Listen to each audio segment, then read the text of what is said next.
I think the Sotheby's name carries with it an expectation of quality, and the local Legacy team in Maine does not disappoint.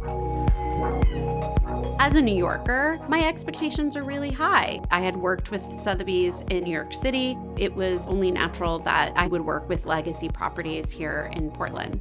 Heather Shields knew the market. She said, here's how your property is going to retain its value over time. Especially as a second home buyer, that's really important. Not being as familiar with the market in Maine and the way in which you approach selling a house was new for me. Heather comes in with her expertise and the Legacy Properties team, and then you feel as though I'm not making a huge mistake. I've got somebody that I trust and that's going to make sure that I'm making the right decision. There's a lot of information online. There's a lot of ways to find stats and house listings, but what really makes a difference is having that personal connection with an agent.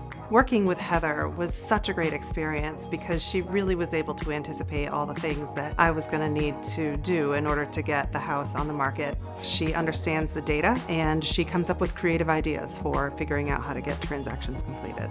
Heather being from Maine helped a ton. When we were thinking about neighborhoods where we wanted our boys to grow up in, she had a really good understanding of that, and that was hugely helpful to us to kind of decide where we wanted to ultimately settle. I have relatives that talk about wanting to move to Maine and constantly trying to encourage them to reach out to Heather, just because I know that they're going to have an amazing experience and they're going to be able to get their dream home. Heather is caring. Heather is not a real estate professional who is focused solely on closing deals. She cares about her clients and wants them to feel very good about the decision that they're making. I have just so enjoyed getting to know Maine through her eyes.